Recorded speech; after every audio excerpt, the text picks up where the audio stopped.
ਸਤਿ ਸ਼੍ਰੀ ਅਕਾਲ ਬੱਚਿਓ। ਅੱਜ ਅਸੀਂ ਈਅਰਫੋਨ ਕਹਾਣੀ ਬਾਰੇ ਜਾਣਕਾਰੀ ਪ੍ਰਾਪਤ ਕਰਾਂਗੇ ਜੋ ਕਿ ਸਾਹਿਤਿਕ ਰੰਗ ਭਾਗ 2 ਜਮਾਤ 10ਵੀਂ ਵਿੱਚ ਦਰਜ ਹੈ। ਈਅਰਫੋਨ ਕਹਾਣੀ ਬਲਵਿੰਦਰ ਸਿੰਘ ਸੋਢੀ ਜੀ ਦੀ ਰਚਨਾ ਹੈ। ਇਸ ਕਹਾਣੀ ਦਾ ਉਦੇਸ਼ ਅਜੋਕੀ ਨੌਜਵਾਨ ਪੀੜ੍ਹੀ ਨੂੰ ਈਅਰਫੋਨ ਦੇ ਬੇਹਿਸਾਬੀ ਪ੍ਰਯੋਗ ਨਾ ਕਰਨ ਲਈ ਸੁਚੇਤ ਕੀਤਾ ਗਿਆ ਹੈ ਅਤੇ ਨਾਲ ਹੀ ਨਾਲ ਇਸ ਦੇ ਬਹੁਤੇ ਪ੍ਰਯੋਗ ਨਾਲ ਕੀ ਨੁਕਸਾਨ ਹੋ ਸਕਦੇ ਹਨ ਉਸ ਬਾਰੇ ਜਾਣਕਾਰੀ ਦਿੱਤੀ ਗਈ ਹੈ। ਇਸ ਕਹਾਣੀ ਵਿੱਚ ਕਹਾਣੀਕਾਰ ਨੇ ਈਅਰਫੋਨ ਦੇ ਜ਼ਿਆਦਾ ਪ੍ਰਯੋਗ ਦੇ ਨੁਕਸਾਨ ਬਾਰੇ ਦੱਸਦੇ ਹੋਏ ਨਾਲ ਹੀ ਇਸ ਗੱਲ ਬਾਰੇ ਸੋਚਣ ਲਈ ਵੀ ਕਿਹਾ ਹੈ ਕਿ ਸਾਨੂੰ ਆਪਣੇ ਮਾਪਿਆਂ ਦੀ ਗੱਲ ਮੰਨਣੀ ਚਾਹੀਦੀ ਹੈ, ਕਿਉਂਕਿ ਜੋ ਵੀ ਉਹ ਗੱਲ ਸਾਡੇ ਲਈ ਕਹਿੰਦੇ ਹਨ ਉਹ ਸਹੀ ਹੁੰਦੀ ਹੈ। ਆਓ ਦੇਖੀਏ ਕਿੰਜ ਕਹਾਣੀਕਾਰ ਨੇ ਆਪਣੀ ਕਹਾਣੀ ਈਅਰਫੋਨ ਰਾਹੀਂ ਸਾਨੂੰ ਇਹ ਸੰਦੇਸ਼ ਦਿੱਤੇ ਹਨ। ਕਹਾਣੀ ਈਅਰਫੋਨ। ਮੀਨਾਕਸ਼ੀ ਦੀ ਮੰਮੀ ਨਿਸ਼ਾ ਆਮ ਕਰਕੇ ਉਸਨੂੰ ਈਅਰਫੋਨ ਲਾ ਕੇ ਲੰਮਾ ਸਮਾਂ ਗਾਣੇ ਸੁਣਨ ਤੋਂ ਰੋਕਦੀ ਰਹਿੰਦੀ ਸੀ, ਪਰ ਉਹ ਉਸਦੀ ਪਰਵਾਹ ਨਹੀਂ ਸੀ ਕਰਦੀ।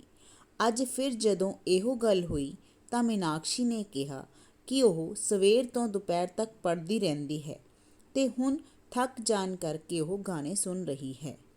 ਕੋਈ ਘਰ ਵਿੱਚ ਅਜਿਹਾ ਵੀ ਨਹੀਂ ਕਿ ਜਿਸ ਨਾਲ ਉਹ ਖੇਡ ਸਕੇ। ਮੀਨਾਕਸ਼ੀ ਦੀ ਮੰਮੀ ਨੇ ਕਿਹਾ ਕਿ ਟੀਵੀ ਅਤੇ ਅਖਬਾਰਾਂ ਵਿੱਚ ਰੋਜ਼ ਈਅਰਫੋਨਾਂ ਉੱਤੇ ਗਾਣੇ ਸੁਣਨ ਵਿਰੁੱਧ ਬਹੁਤ ਕੁਝ ਕਿਹਾ ਜਾਂਦਾ ਹੈ, ਪਰ ਮੀਨਾਕਸ਼ੀ ਇਸ ਪਾਸੇ ਧਿਆਨ ਨਹੀਂ ਦਿੰਦੀ।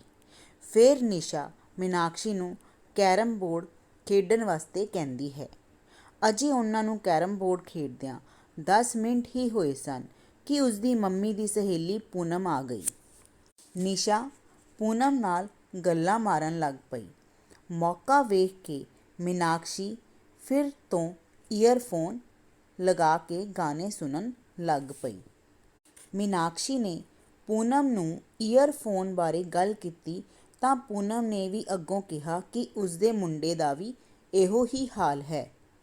ਕੁਝ ਦੇਰ ਬਾਅਦ ਮੀਨਾਕਸ਼ੀ ਦੇ ਪਾਪਾ ਆ ਗਏ ਤੇ ਉਹਨਾਂ ਨੇ ਦੇਖਿਆ ਕਿ ਮੀਨਾਕਸ਼ੀ ਈਅਰਫੋਨ ਲਾਈ ਅੱਖਾਂ ਬੰਦ ਕਰਕੇ ਮਸਤੀ ਨਾਲ ਝੂਮ ਰਹੀ ਸੀ। ਉਸਦੇ ਪਾਪਾ ਉਸਦੇ ਸਾਹਮਣੇ ਕੁਰਸੀ ਉੱਤੇ ਬੈਠ ਗਏ। 5 ਕੁ ਮਿੰਟਾਂ ਬਾਅਦ ਜਦੋਂ ਮੀਨਾਕਸ਼ੀ ਨੇ ਅੱਖਾਂ ਖੋਲ੍ਹੀਆਂ ਤਾਂ ਪਾਪਾ ਨੂੰ ਸਾਹਮਣੇ ਦੇਖ ਕੇ ਉਹ ਘਬਰਾ ਗਈ। ਮੀਨਾਕਸ਼ੀ ਨੇ ਪਾਪਾ ਤੋਂ ਇਸ ਗੱਲ ਦੀ ਮਾਫ਼ੀ ਮੰਗੀ ਕਿ ਉਸਨੇ ਉਹਨਾਂ ਨੂੰ ਦੇਖਿਆ ਨਹੀਂ। ਪਾਪਾ ਨੇ ਉਸਨੂੰ ਕਿਹਾ ਕਿ ਸਾਰਾ ਦਿਨ ਈਅਰਫੋਨ ਕੰਨਾਂ ਨੂੰ ਨਹੀਂ ਲਾਈਦਾ, ਕਿਉਂਕਿ ਇਸ ਨਾਲ ਸੁਣਨ ਸ਼ਕਤੀ ਕਮਜ਼ੋਰ ਹੋ ਜਾਂਦੀ ਹੈ।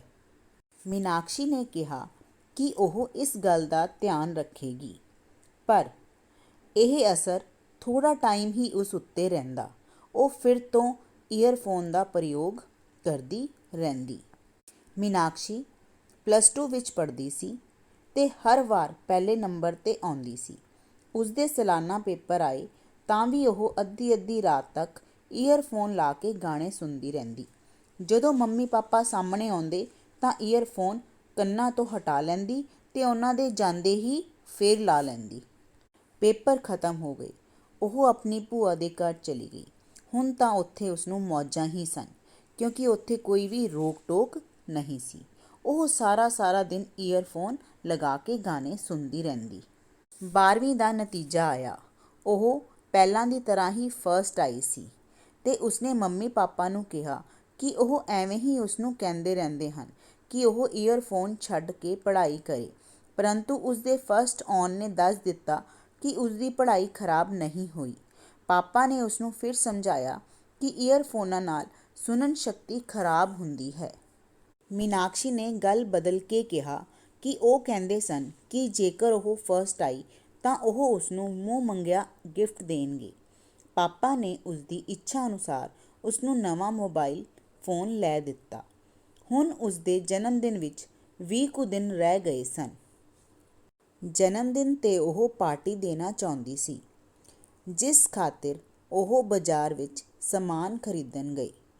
ਕਾਰ ਪਾਰਕਿੰਗ ਵਿੱਚ ਲਾ ਕੇ ਉਹ ਬਾਜ਼ਾਰ ਵੱਲ ਜਾਣ ਲੱਗੇ ਤਾਂ ਮੀਨਾਕਸ਼ੀ ਨੇ ਫਿਰ ਤੋਂ ਈਅਰਫੋਨ ਕੰਨਾਂ ਨੂੰ ਲਾ ਲਏ।